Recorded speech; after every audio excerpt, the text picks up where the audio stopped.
Welcome to RTV. నేను మీ గయాజ్ని. సుమారు 15 సంవత్సరాలు మావోయిస్టు పార్టీలో కీలక పాత్ర పోషించి ఆ తర్వాత జనసమితిలోకి వచ్చి సీనియర్ జర్నలిస్టుగా పనిచేస్తున్న వెన్నెలకంటి రామారావు గారు ప్రస్తుతం మనతో ఉన్నారు. ఆయనతో మాట్లాడు. సార్ నమస్తే. నమస్కారం సార్. సార్ చెప్పండి, అంటే నెల్లూరు జిల్లాలో ఫస్ట్ దళం ఏర్పాటు చేయడానికి కూడా బీజం మీ కాడి నుంచే ఇచ్చేశారు. అసలు మీ కుటుంబ నేపథ్యం ఏంటి? అంబేద్కర్ గారు ఒక మాట అన్నారు సార్. బ్రాహ్మణుడు అంటే రాశారు, బ్రాహ్మణుడు ఎప్పటికీ విప్లవకారుడు కాలేడు. కానీ ఆ మాట ఆయన అనడానికి ఉన్నటువంటి అర్థమును తర్వాత ఆయన అనుయాయులు ప్రచారంలో తీసుకొచ్చినటువంటి ఈ అస్తిత్వోద్యమాలకు సంబంధించినటువంటి వాళ్ళు ప్రచారంలో తీసుకొచ్చినటువంటి దానికి ఆయన అపార్థం తీసుకొచ్చారు. అంటే ఆ వృత్తి చేస్తూ నువ్వు బ్రాహ్మణ పూజారిగా ఉండేటువంటి వాళ్ళు, ఆ వృత్తి చేస్తున్నటువంటి వాళ్ళు విప్లవకారుడుగా కావడం కష్టం కదా అనే పద్ధతిలో ఆయన మాట్లాడారు. దాన్ని ఈ అస్తిత్వ ఉద్యమాల్లో ఉండే వాళ్ళందరూ బ్రాహ్మణులు ఎప్పుడు విప్లవకారులు కాలేరని, ఒకవేళ వాడు అయినా కూడా ఏదో అధికారం కోసం ఇంకో దానికోసం అవుతారు అనేటటువంటి ఒక విమర్శగా చెప్తాను. అందుకు భిన్నంగా నేను ఒక నెల్లూరు జిల్లాలో ఒక సాధారణ మధ్యతరగతి కుటుంబంలో పుట్టినటువంటి నేను ఒక సమాజంతో నేను ఇంటరాక్ట్ అయ్యే క్రమంలో, సమాజంలోకి వెళ్ళి నేను మసులుతున్న క్రమంలో నా మనసులో ఈ ఒక విప్లవానికి సంబంధించి విప్లవంలో పనిచేయాలి, ఈ సమాజానికి పరిష్కారం కావాలి, అణగారిన బడుగు బలహీన వర్గాలు మొత్తం జనానికి పరిష్కారం కావాలి అనేటటువంటి ఆలోచనలు రేకెత్తడానికి నా విద్యార్థి జీవితంలో నుంచే కొంత బీజాలు పడుతూ వచ్చేసారు. అంటే అంబేద్కర్ చెప్పింది తప్పుని కాదు, అంబేద్కర్ చెప్పింది ఆ వృత్తికి సంబంధించినటువంటి స్వభావం ఉండేవాళ్ళు. కానీ ఆ కులంలో పుట్టినవాడు ఎవడు విప్లవకారుడు అని అసలు ఆ ఉద్దేశంతో కాదు ఆయన రాసింది. ఆ వృత్తిలో ఉండేవాడు పరాన్న జీవిగా బతుకుతాడు. కాబట్టి పార్టీలో ఎక్కువ మంది మంచి పెద్ద లీడర్స్ కూడా ఉన్నారు సార్. నేను అనడం ఆయన్ని తప్పు పట్టడం కాదు, ఆయన చెప్పినటువంటి దాన్ని అపార్థం చేసుకుని ప్రచారంలో పెట్టినటువంటి ఈ అస్తిత్వవాదులుగా ఉన్నటువంటి మేధావుల దగ్గర నుంచి చాలామంది మాట్లాడుతున్నారు. దానికి వీళ్ళ అపార్థానికి భిన్నంగా నా విషయంలో జరిగింది. సార్ ఫస్ట్ మీరు అంటే మీ ఫాదర్ మదర్ టీచర్ సార్. గూడూరులో ఉన్నప్పుడు మీరు టెంపుల్ దగ్గర ఈ హరికథలు వింటా అక్కడి నుంచే మీలో ఇదనేది ఎలా అది అంటే ఇప్పుడు రామాయణం కానీ మా భారతం కానీ వాటిల్లో మీకు వ్యక్తిగతమైనటువంటి విషయాలు నడక కనిపించినా అవి సొసైటీకి ఒక సామాజిక ఆదర్శాలను ప్రతిబింబిస్తూ ఉండేటువంటి క్యారెక్టర్స్ అవి. అది రామాయణం దాంట్లో కావచ్చు, దీంట్లో ఉండేటువంటి దాంట్లో కాదు, అది వ్యక్తిగతంగా కనిపిస్తాయి. అవి ఇంటరాక్షన్ అంతా వాటి మధ్య ఉండేటువంటి చర్య అంతా ఇంటరాక్షన్ కనిపించినా దానికి వాటికి ఉండే స్వభావం సామాజికమైనటువంటి అంశాల నుంచి చెప్పేటటువంటి లక్షణం ఉంటుంది. రాముడిది కానీ ఇప్పుడు సారా ఉద్యమం కూడా నెల్లూరు జిల్లాలో, అందువల్ల అది సీతమ్మ కథ. అవును సార్. ఇప్పుడు ఆ కథ విని మహిళల్లో చైతన్యం వచ్చి సారా ఉద్యమానికి బాట ఏర్పడింది. అవును సార్. అలాగే మీరు కూడా ఈ కథలు వినడంలోంచి నాలో సొసైటీ సంబంధించినటువంటి అంటే ఫ్రాయిడ్ చెప్పినట్టు ఈగో, సూపర్ ఈగో అండ్ ఇడ్ అంటారు. సూపర్ ఈగో అంటే సోషల్ ఐడియల్స్, సామాజిక ఆదర్శాలకు సంబంధించినటువంటి ఇది కొంచెం ఇగ్నైట్ అయింది, ఒక ఫ్లేరప్ అయింది అనమాట. అంటే అది మిగతా ఈగోకి ఇడ్ కంటే కూడా సూపర్ ఈగో యొక్క ఇది ప్రభావం ఎక్కువైంది.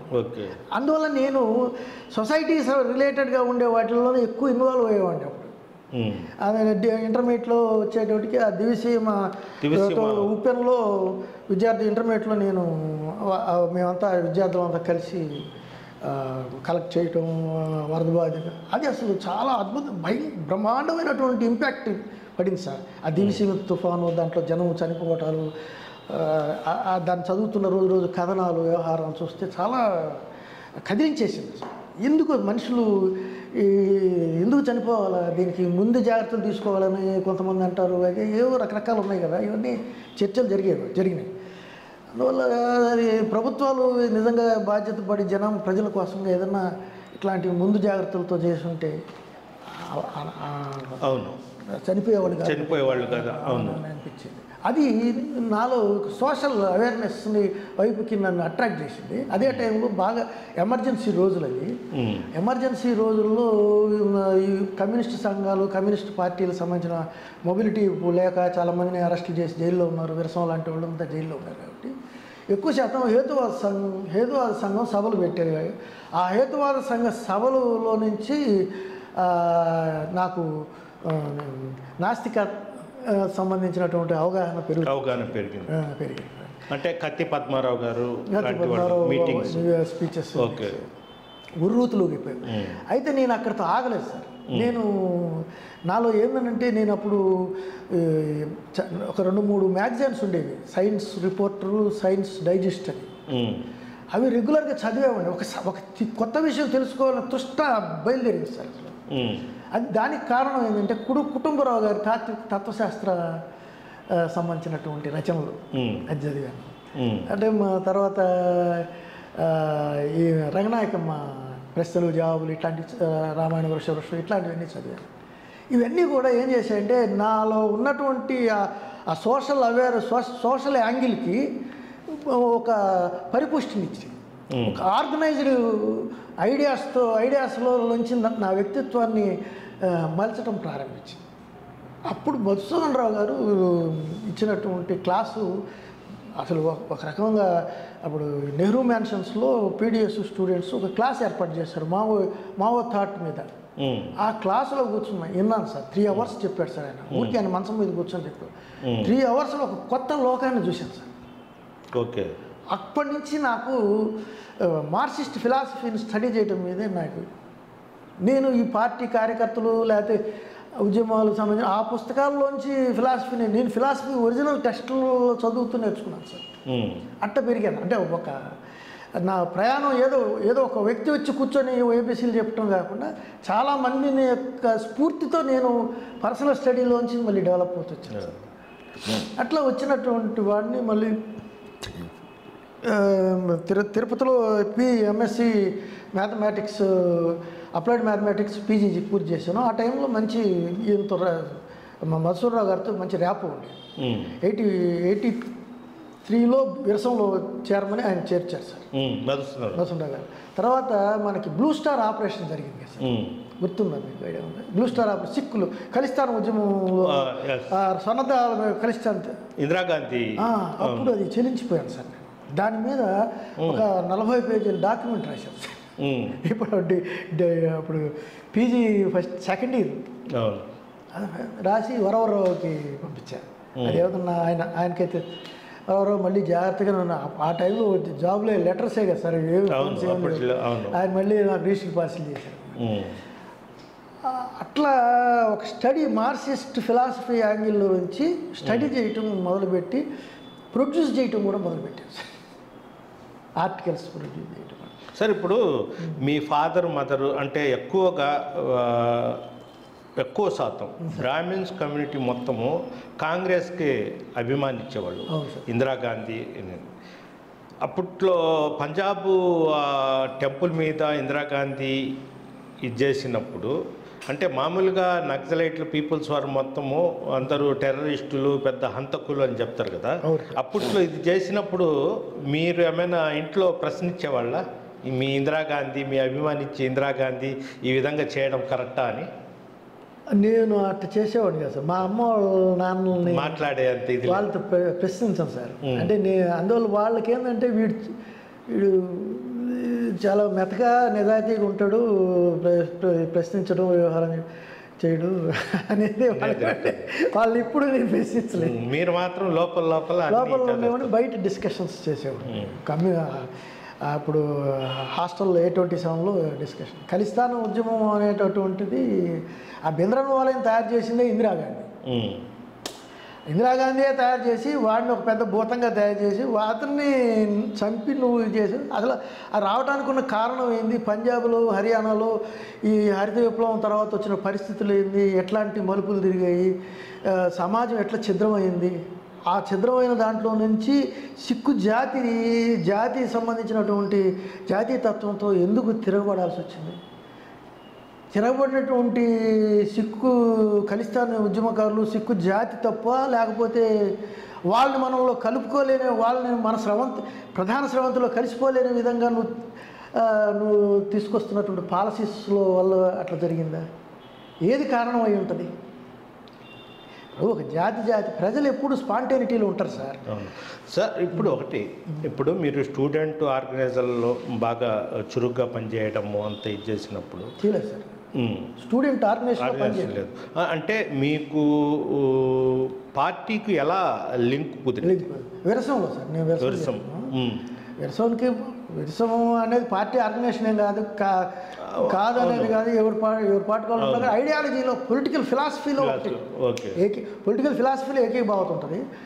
అందువల్ల వాళ్ళకి సంబంధించిన యాక్టివిటీస్ ఏమైనా ఉంటే విరసానికి సంబంధించిన వాళ్ళకి చెప్పేవాళ్ళు. ఏదో దాంట్లో కొంతమంది విరసంలో పార్టీ సంబంధించినటువంటి అభిమానులు ప్రధానంగా ఉంటారు, నడిపించే వాళ్ళు కూడా ఉండొచ్చు, అది వేరే విషయం.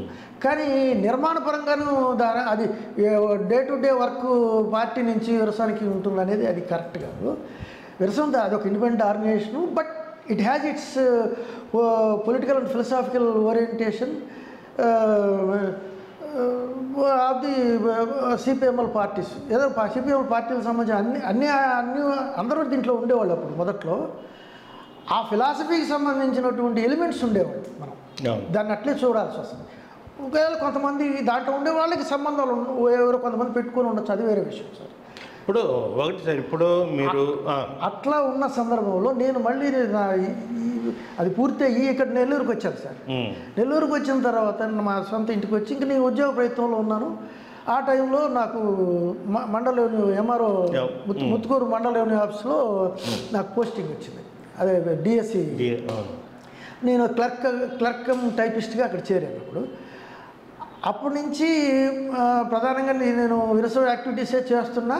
కొంతకాలానికి ఏంటంటే ఈ మాల్కొండారెడ్డి మర్డర్ కౌన్సిలర్ జరిగిన తర్వాత నుంచి కూడా ఇక్కడ ఎవరు లేకుండా పోయారు. పూర్తికాలం పనిచేసేటువంటి పీపుల్స్ నాయకులు కార్యకర్తలు ఎవరు లేకుండా పోయారు. సరే ఈ సిటీలో ఉండే వర్క్ ఏదైనా ఉంటే ఎట్ట చేయాలా అనేది వాళ్ళు ఆలోచించుకొని దాంట్లో విరసంలో యూత్గా కుర్రోండి కదా సార్. అప్పుడు అంతా చెంచయ్య, కేవీఆర్ వీళ్ళంతా ముసలి బ్యాచ్. అప్పుడు నేను కుర్రోండి వాళ్ళకి ఏదైనా చెప్తే చేస్తారా అనే దాంట్లో నుంచి అప్రోచ్ అయ్యారు నన్ను. నేను సరే చేస్తారంటే అప్పుడు కరపత్రాలు, పోస్టర్లు, ఆహారం వస్తే వాటిని డిస్ట్రిబ్యూట్ చేయటం. ఇక్కడ పొలిటికల్గా ఐడియాలజీ ఉండేటువంటి కొంతమంది సానుభూతి పనులు వాళ్ళతో కలిసి మాట్లాడడం. తర్వాత స్టడీ సర్కిల్స్ మాదిరి పెట్టి ఏదో ఒక టాపిక్ మీద ఒక 15 రోజులకో నెల రోజులకో ఒకసారి ఆ టాపిక్ మీద ఈ ఎలిమెంట్స్తో డిస్కషన్స్ చేయించడం. ఇవి చేసేవాడిని. అందరికీ సెంటర్ పాయింట్ అయ్యారు. నెల్లూరులో ఒక స్టడీ సర్కిల్, గూడూరులో ఒక స్టడీ సర్కిల్ పెట్టాం సార్. ఈ 2 స్టడీ సర్కిల్కి నేనే హాజరయ్యేవాడిని. ఈ యాక్టివిటీలో నుంచి ఏం చేశారంటే అప్పుడు సూర్యం గారు అని ఇక్కడ ఎన్కౌంటర్ చనిపోయారు సార్. పద్మక్క సూర్యం. ఆ సూర్యం గారు నన్ను కాంటాక్ట్ చేశారు సార్. కాంటాక్ట్ చేసి ఏమంటే పూర్తిగా పని చేస్తారా అది ఇది అని అడిగారు. అప్పుడు చేస్తారని అడిగిన సందర్భం ఏంటంటే కొంతమంది సానుభూతిగా ఉండేటువంటి వాళ్ళకి సత్యమూర్తికి కేఎస్కి మధ్య తగాదా ఎందుకు వచ్చింది, ఆ క్రైసిస్ ఏంటిది, ఎట్లా అర్థం చేసుకోవాలని పార్టీ వాళ్ళు క్లాసులు పెట్టారు సార్. మొత్తంగా రాష్ట్ర వ్యాప్తంగా పెట్టారు. దాంట్లో నెల్లూరు జిల్లా క్లాసుల్లో ఎవరికి చెప్తే బాగుంటుందని నన్ను ఏదో నేను ఇంకో కొంతమందిని ఒక 5 మందిని 4-5 సెలెక్ట్ చేసి అప్పుడు ప్రకాశం జిల్లాలో ఒక గ్రామంలో కూర్చోబెట్టి ఒక వారం రోజులు క్లాసులు చెప్పారు సార్ ఆయన సూర్యం గారు. అద్భుతమైన క్లాసులు సార్.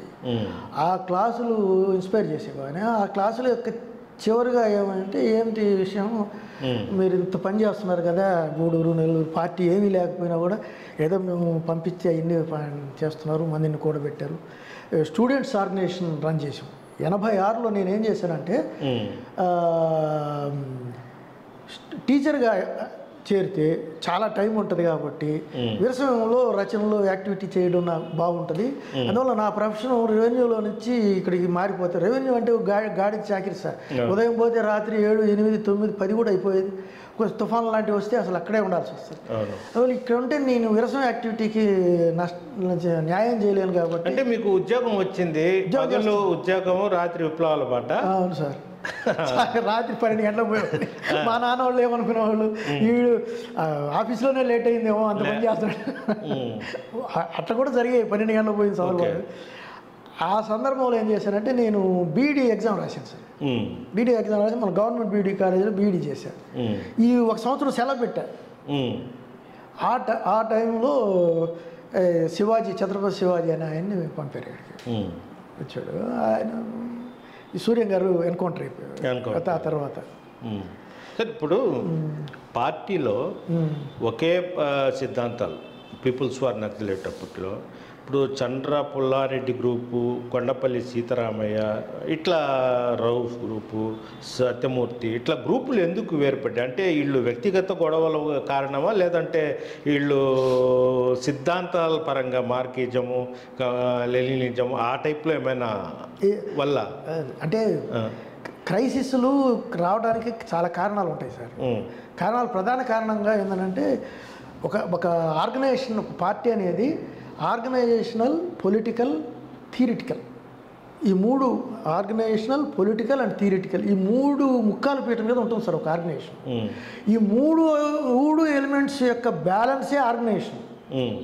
ఒక్కోసారి ఆర్గనైజేషనల్ చేంజెస్లో నుంచి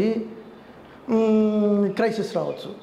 కొన్నిసార్లు థియరిటికల్గా ఉన్నటువంటి మారుతున్న పరిస్థితులకు అనుగుణంగా అన్వయించడంలో వచ్చేటటువంటి సమస్యల్లోంచి క్రైసిస్లు రావచ్చు, గొడవలు రావచ్చు. ఇంకోసారి పొలిటికల్ అంశాల్లోంచి గొడవలు రావచ్చు, ఎట్టయినా రావచ్చు. అంటే ఈ సత్యమూర్తి క్రైసిస్, కొండపల్లి క్రైసిస్ అనేటటువంటి ఏంటి అంటే ఇవి ఆర్గనైజేషన్ బేస్డ్గా వచ్చిన క్రైసిస్లే. కానీ వాటికి సిద్ధాంతం అనేది ముందు పెట్టారు అంతవరకే. సత్యమూర్తి అనేటువంటి అతనికి ఆర్గనైజేషన్ ఇది లేదు. ఏపీలో ఆయన ఫాలోవర్స్ 1% కూడా లేరు. ఎక్కడో ఎవరు లేని ఉద్యమాలు లేనటువంటి తమిళనాడు, మహారాష్ట్ర, కర్ణాటక ఇట్లాంటి వాళ్ళని పోగేసాడు, లీడర్స్ని, సెంట్రల్ కమిటీ లీడర్స్ని. లీడర్స్ పోసి మెజార్టీ నేను కాబట్టి నన్ను చేయాలని అన్నాడు. ఇతనికేమో మెజారిటీ క్యాడరు ఇతని వైపు ఉన్నాడు కాబట్టి దాన్ని బంబాట్ చేశాడు. దానికోసం సార్ ఒకటి, ఇప్పుడు మీలాంటి వాళ్ళు దీనికి మీరు నాకు ఆన్సర్ ఇవ్వాలి. అంటే సత్యమూర్తి గారు, కొండపల్లి సీతారామయ్య కావచ్చు, అంటే వీళ్ళ మధ్య వచ్చిన గ్యాప్ వల్ల పార్టీ క్యాడర్లో వందలాది మంది చనిపోయారు అనేది ఒక ప్రశ్న. దీన్ని మీరు ఏకీభవిస్తారా? చనిపోయారు సార్. ఎందుకంటే ప్రతి క్రైసిస్కి ఏమవుతుందంటే నాయకత్వానికి, సెంటర్కిను పెరిఫరల్కి, అంటే కింద క్యాడర్కి మధ్య ఉండేటటువంటి బాండింగ్లో డిస్టర్బెన్స్ వస్తుంది సార్. అది ఆ సందర్భంలో పార్టీ ఉద్యమం మీద దాడి చేస్తే విపరీతంగా నష్టం చేయొచ్చు అనేటటువంటిది ప్రపంచంలో ఏ దేశంలో అయినా రూలింగ్ క్లాస్కి తెలుసు సార్. అదే సందర్భం, అదే పరిస్థితిని ఇక్కడ కూడా ఉపయోగపెట్టుకున్నారు సార్ స్టేట్. ఎందుకంటే ఈ సత్యమూర్తి క్రైసిస్లో ఈ క్యాడర్ అంతా కూడా బుర్ర ఎవడు కరెక్ట్ అని తెలియదు. అప్పుడు దాకా ఇద్దరు మార్క్స్ ఎంగిల్స్, కవల పిల్లలు, ఉద్యమానికి కవల పిల్లలు అట్లా అనుకున్నటువంటి క్యాడర్ బుర్ర అంతా కూడా ఛిద్రమైపోయినటువంటి సందర్భంలో తప్పులు ఎక్కువ చేస్తారు కదా, అప్పుడు ఎక్కువ మందిని చంపచ్చు. అందువల్ల 200 మంది పైకి చచ్చిపోయారు సార్ సత్యమూర్తికి, సీతారామ క్రైసిస్లో. అదేవిధంగా గణపతికి సీతారామ మధ్య ఉన్నటువంటి జరిగినటువంటి క్రైసిస్లో కూడా 200 మంది పైన చచ్చిపోయారు. మీలాంటి చాలామంది ఇదే మాట చెప్తారు. అంటే ఈ క్రైసిస్ వల్ల చాలామంది పార్టీ నష్టపోయిన సందర్భాలు ఉన్నాయని చెప్తారు సార్. అయితే ఇప్పుడు మన ఆంధ్రప్రదేశ్లో ఫస్ట్లో, అంటే మీరు నెల్లూరు జిల్లాలో ఫస్ట్ పెంచిల్కోన దళం అనేది పెట్టారు. ఎప్పుడు అంటే మీరు ఓన్గా ఇచ్చేసారా, లేదంటే పార్టీ డైరెక్షన్ వల్ల జరిగారా? ఎవరెవరు దీంట్లో ప్రధాన కీలక పాత్ర, దాని గురించి చెప్తారా? ఈ క్రైసిస్ల వల్ల 200-400 మంది చచ్చిపోయారు.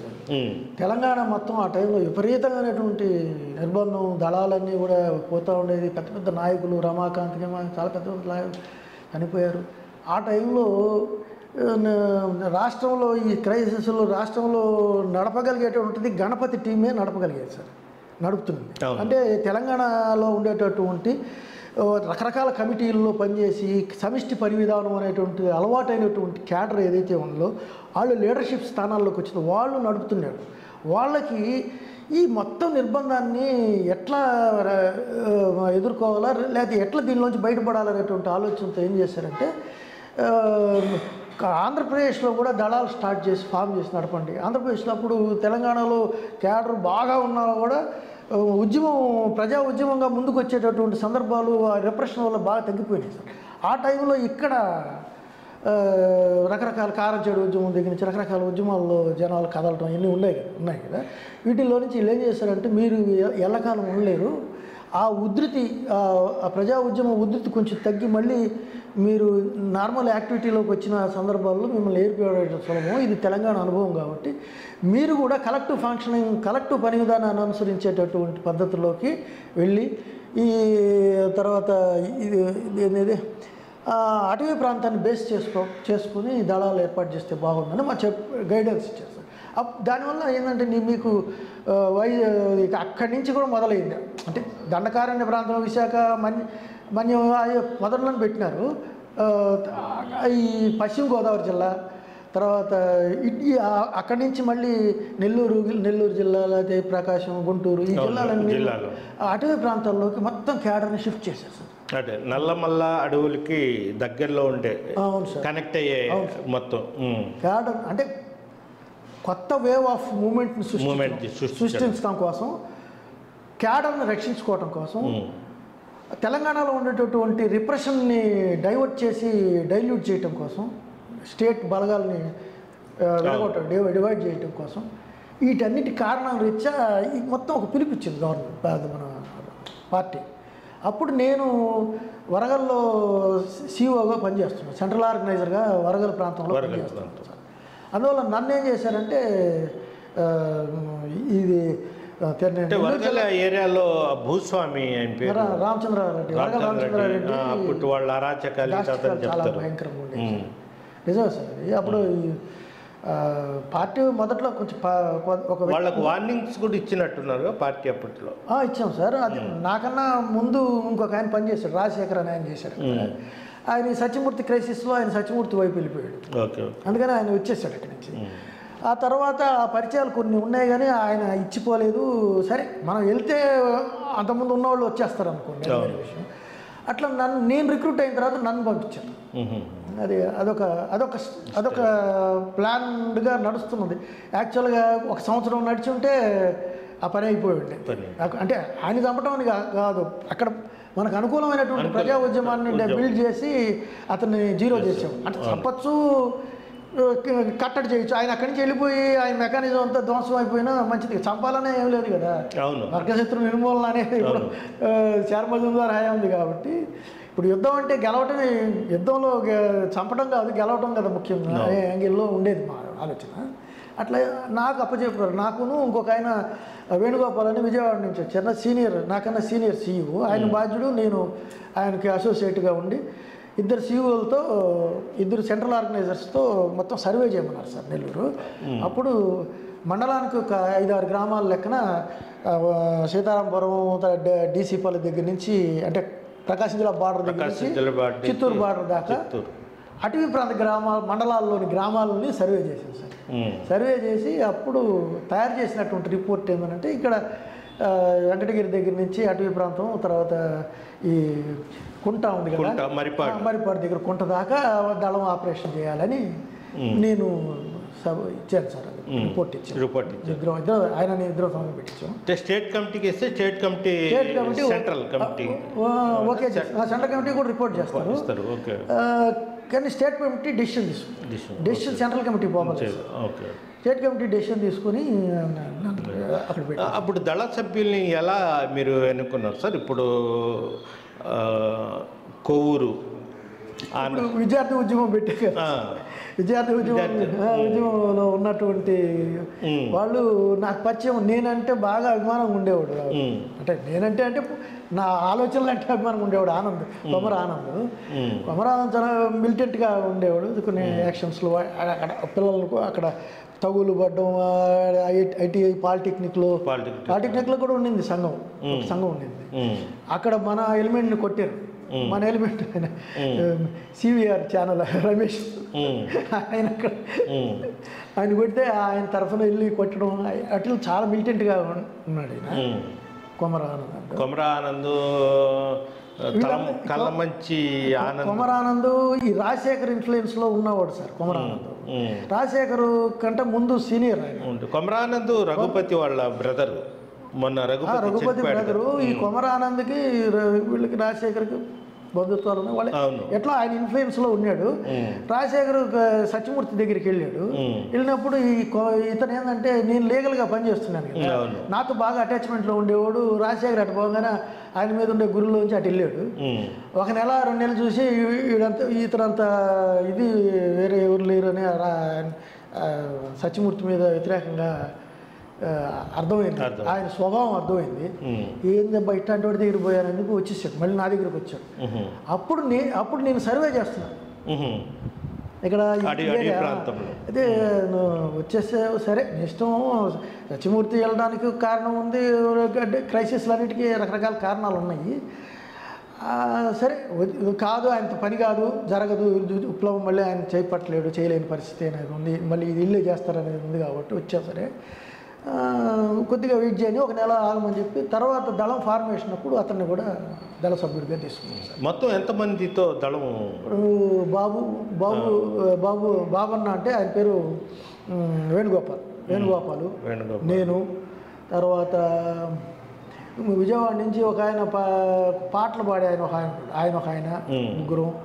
కొమర ఆనంద్, నలుగురు. తలమంచి ఆనంద్ వాళ్ళు ఇంకా అప్పుడు రాలేదు అప్పటికి. కొమర ఆనంద్ ఎంతమంది అయ్యారు సార్? 4. ఇంకో రవి అంటే మాల్యాద్రి. వాళ్ళు నెక్స్ట్ అంటే మొత్తం 4 ఉన్నారు. మీ వరకు 5 ఉన్నారు. 4 సార్. 4 అదే నేను, వేణుగోపాలు, కొమర ఆనంద్, విజయవాడ నుంచి ఒక ఈ 4 సీఓలమే. ఈ 4 కేవలం పార్టీ మెంబర్స్ కాదు, 4 స్థాయి సీఓ స్థాయి. ఈ 4 ఇంతకుముందు ఎక్కడో గ్రామాల్లో పనిచేసి వచ్చిన వాళ్ళు. వీళ్ళు ఈ 4 కలిసి ఒక దళంగా ఫామ్ అయ్యి తిరిగిన తర్వాత ఆ అనుభవంలోంచి 4 దళాల కమాండర్లు కావాలి అంటే అర్థమైంది సార్. అందరూ సీఓలే కదా, సెంట్రల్ ఆర్గనైజేషన్ కాబట్టి అందరికీ కమాండర్ హోదా ఉంది. కానీ అందరినీ హోదా కమాండర్గా చేయరు. ఒక మనిషిని ఉన్న వాళ్ళలో సీనియర్ని పెట్టారు. సీనియర్ అంటే ఈయన వేణుగోపాల్ని పెట్టారు. తర్వాత మిగతా అందరం కూడా 1 సంవత్సరం తర్వాతకెల్లా ఆ అనుభవాలు, వీళ్ళందరికీ అనుభవాలు వస్తే ఈ అనుభవాలతో ఒక్కొక్కళ్ళు ఒక్కొక్క దళంగా కమాండర్స్గా 4 దళాలు కావాలి. అంటే ఈ చివరి నుంచి ఆ చివరికి 4 దళాలు అయిపోతే ప్రకాశం జిల్లా కనెక్షన్ వస్తుందని పార్టీ అంచనా సార్. అందుకని 4 సీఓలతో పెట్టారు. ఆ తర్వాత ఏమైందంటే కొంచెం 4 తిరుగుతున్నాం. చాలా ఈ గ్రామాలన్నీ కవర్ చేసాము. చాలా దగ్గరలో కొన్ని రైతు కూలి సంఘాలు కూడా ఏర్పాటు చేసాము. ఏపూరు, తెగచెర్ల, గనిపెంట, గోనిపల్లి, ఉయ్యాలపల్లి, కొల్లూరు ఇవన్నీ కూడా తిరిగాము. బేసిక్ స్ట్రక్చర్తో కొన్ని సంఘాలు ఏర్పాటు చేసుకుంటాం. ఆ టైంలో ఏంటంటే సార్ ఒక పార్టీ నుంచి ఒక డైరెక్షన్ వచ్చింది. అది యాంటీ లిక్కర్ మూవ్మెంట్ స్టార్ట్ చేయాలి. అప్పుడు ఈ గ్రామాలన్నింటిలో ఒక ప్రచార దళ. అంటే అసలు వాస్తవంగా దూబగుంట దగ్గర నుంచి సారాయి ఉద్యమం స్టార్ట్ అయిందట. అది కరెక్ట్ కాదు. ఫస్ట్ తెగచర్ల ఆ ఏరియా నుంచే స్టార్ట్ అయింది. ఫస్ట్ ఈ దళమే రావుల అంకయ్య గౌడ్తో పాటు బెదిరించడాలు, సారాయి వద్దని ఒక చైతన్యం తెచ్చారంట. అది కరెక్టేనా? మీ దళమేనా? మా దళమే సార్. మా దళమే. అసలు రావుల అంకయ్య గౌడ్ మీద అసలు పార్టీ వాళ్ళు కూడా డెసిషన్ తీసుకున్నారు. అతన్ని అసలు ఎన్హైలైట్ చేసేమని. తర్వాత చేయలేదు. అప్పుడు మన యాక్టివిటీస్లో ఉన్నది. అంటే దళం కూడా అనుకూలించాలి కదా. అనుకూలించాలి అనుకూలించాలి. పరిస్థితి ప్రజలు మాస్ బేస్ ఏర్పడాలి ఏర్పడాలి. ఓకే. దానికోసం బాగా ఒక ప్రచార దళాలను పెట్టి జననాక్షమండల దళాలను పెట్టి బాగా తిప్పాం. ఓకే. బ్రహ్మాండంగా వేల మంది వచ్చారు సార్. రవిచర్ల మీటింగ్ వేల మంది, అద్భుతంగా జరిగింది అది. ఆ తర్వాత ఏమైందంటే నేను కొంతకాలానికి ఇంకొక ఆయన ఉన్నాడు కదా, విజయవాడ నుంచి ఇద్దరు వచ్చారు. వేణుగోపాల్ అని ఒక ఆయన, ఇంకొక ఆయన పేరు గుర్తులేదు, ఏదో ఉండాలి. అతను నేను ఈ వేణుగోపాల్ కన్నా సీనియరు, నాకు ప్రాధాన్యత ఇవ్వకుండా అయిందని. అతను పొలిటికల్ ఎలిమెంట్ కాదు, సింగర్ అనమాట. ఈ పాటలు పాడాడు. అతను వెళ్ళిపోయాడు, ఒక అలిగి వెళ్ళిపోయాడు. అది ఈ చిత్రం. మేము అప్పుడు యూనిఫామ్ స్టార్ట్ అయింది సార్. ఫస్ట్లో యూనిఫామ్ లేదు, కొన్ని రోజులు యూనిఫామ్ లేదు. తపంచలు ఉండేవి, చిన్న చిన్న తపంచలు, ఆయుధాలు. అప్పుడు తపంచలతో మేము తిరిగేటప్పుడు ఈ బీడీ ఆకు స్ట్రగుల్స్ అవి కొన్ని స్ట్రగుల్స్ చేయించాం. బీడీ ఆకు స్ట్రగుల్, ఇంకా సారా పోరాటానికి ముందు బీడీ ఆకు స్ట్రగుల్ చేశారు, తర్వాత కూడా చేశారు. అది ముందు చేశారు, తర్వాత చేశారు. అప్పుడు బీడీ ఆకు ధర రేటు పెంచి కూలీలకి హెల్ప్ చేసాం. అప్పుడు బీడీ ఆకు కట్టలు ఉంటే ఒక గోడౌన్ తగలబెట్టాం అప్పుడు ఉయ్యాలపల్లిలో. అప్పుడు ఓకే సార్, మీ అమూల్యమైన సమయాన్ని కేటాయించినందుకు. మరిన్ని వీడియోస్ కోసం ఛానల్ ని సబ్స్క్రైబ్ చేయండి. లేటెస్ట్ అప్డేట్స్ కోసం వాట్సాప్ ఛానల్ ని ఫాలో అవ్వండి. అండ్ లింక్ డిస్క్రిప్షన్ లో ఉంది.